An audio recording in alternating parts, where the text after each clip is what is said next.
Alright, so I watched the Gen V Season 2 finale. Let's talk about it. So the episode starts off, we see Timmy Godolkin. Little Timmy Godolkin. He gives himself the OG serum. I think they said it was called, like, Gen V1? Something like that? V1? V1, that's it.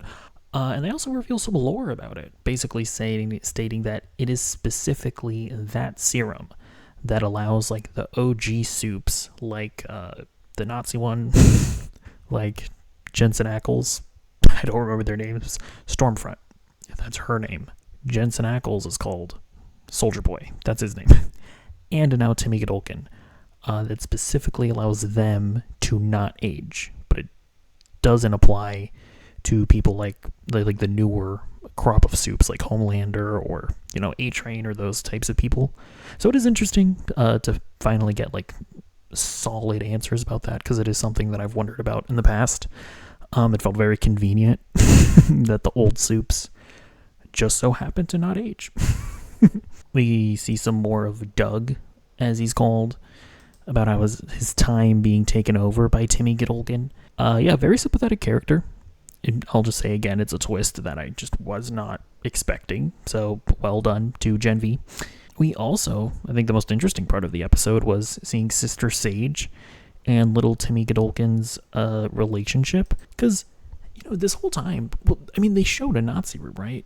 So you were kind of expecting Timmy Godolkin to be like a white supremacist type person. But at least I got the vibes in the episode. It obviously ended prematurely, but I got the vibes from the episode that Timmy Godolkin like genuinely liked her, and she genuinely liked him, and it was like a genuine relationship that they had. Like there's mutual respect, and it doesn't seem like Timmy Godolkin was like racist as much as like he was a supremacist, not necessarily a white supremacist. So I think it's interesting. I'd be curious to know what all that Nazi stuff was about.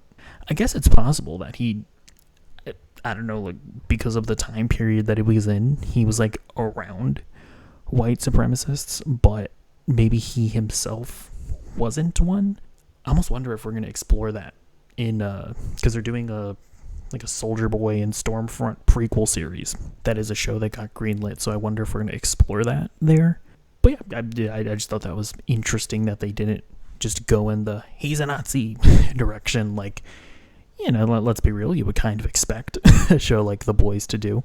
So I thought the relationship was genuinely interesting, and like the whole time I was kind of expecting it to be revealed that like Timmy Godolkin is actually racist, and he was just using Sister Sage, and now he's gonna kill her or something. We obviously see Black Noir back. He kills Doug, tragically. He was all of our favorite character. And he captures Polarity. I miss the old Black Noir, gotta say. Yeah, I think it was Homelander killed him, right? And I think a lot of us thought it was super unsatisfying, if I remember correctly. But that was just such a good character. For like comedic reasons, like they try to do comedy with the new Black Noir, and it's just like, it's fine. I like this scene here where the sisterhood prevails. They were all fighting, but then they realized girl power rules above everything, and so now they're sisters again. We finally see Marie like officially forgive Kate and heal her, which good. Again, the characters in this show, they are very forgiving. They're able to forgive horrific things. So listen, Kate abandoned you, or Kate got you captured. You almost killed her. It's fine. Hug it out. So that was nice to see. We also see this scene where Timmy Godolkin gets all the lesser soups to like fight each other and brutalize each other, which was very horrific to see. We were also seeing that him using his powers was seemingly like making him sick and like reverting him back to the state that he was in. It seemed like he was getting these like blisters on his arm. We never explored that, obviously, which was very interesting, but I wonder what that's all about. I wonder if that's something that's going to be explored as some kind of like, I don't know, weakness against Gen 1 soups. I'm honestly not sure. It felt like a weird thing to bring up and then kill off the character without exploring properly. We see Jordan break up with Marie. Honestly, this whole scene felt forced to me. Like, what? It felt like they just have to include drama of like Jordan being like, "Don't you see? We're always ending up like this. I just don't think it's gonna work out." I don't know. I don't even believe it. It's like I'm pretty sure that if it's not in The Boys season 5, if there is a Gen V season 3, it's like they're gonna get back together. It's like it was such a nonsense reason for them to break up. Of like, oh yeah, she left to do something by herself because she didn't want you to get hurt. Oh yeah, that's a reason to break up with you, right? It's not like how Marie literally just left them in the prison. That's a valid reason to be mad, but it's like, I left to investigate something, and I left you in a millionaire's like doomsday bunker. It's like, oh wow, what a horrible thing Marie did.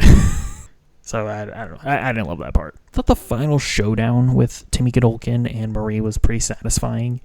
It almost felt like, I don't know, it felt like a Star Wars scene where like Anakin is like fighting Emperor Palpatine or something, or like Count Dooku. Because I mean, their powers are at this point very like Force-ish. I don't know. I thought it was interesting where it's like there wasn't a ton of logic to it, but it was just a little bit like, my willpower is strong. And oh no, wait, I guess no, sorry, Marie didn't overcome Timmy's like mind control. It was polarity that stopped the mind control. Never mind. I mean, it still did feel very Star Wars-ish, where he was almost like a dark emperor, like, what is that, a Sith Lord, and Marie was like choosing the light in some sense. I think the comparison is still valid, and I'm going to stand by it. But no, it was good. I like seeing her explode him. I also like that Marie exploding Timmy Godolkin. It makes this season stand on its own, because one of the criticisms that I've heard of this season, which I kind of understood and even agree with to a certain extent, was that up until that point, this season almost felt like setup for Gen V, or for The Boys season 5, because I've been thinking that like, oh, Thomas Godolkin, like this guy's clearly gonna like, you know, progress into the future. He's gonna be a big presence in The Boys season 5. They're obviously setting up him and Homelander being at odds with one another. And yeah, like this season ending leading into The Boys season 5, like that would have made this season feel not like it stands on its own. But Marie killing Timothy Godolkin, that is like, nope, this is a season with its own story that has concluded. Obviously, these characters are going to continue on in The Boys season 5, but this is a standalone season, I think. So at the end of the day, I think even though Thomas Godolkin had a lot of potential, I think it was ultimately the right thing to do to have Marie kill him. I did like this moment between Polarity and Emma. Their relationship was actually like one of the more like heartwarming ones of the season, and like I liked all their scenes together. I like the way that she like inspired him to not be a loser. I don't know a better way to say that. We see Annabeth finally coming around. A little pathetic that it took you this long to not hate your sister, even though it wasn't her fault for what she did. You're a grown adult, Annabeth, but whatever. She's come around. I think we can officially get off the Annabeth hate train now. We also get some cameos from Starlight and A-Train. This is very much the we're setting up The Boys season 5. I can't remember. Did A-Train officially become a part of the Resistance at the end of The Boys season 4? Like, was that like an official thing that happened, or did they just reveal that now? I will say this scene, and I mean this in the most respectful way possible, this scene kind of reminded me of the Morbius post-credit scenes.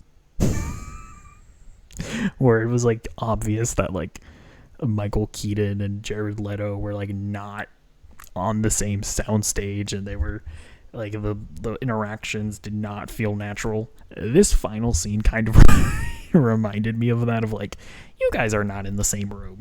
But whatever.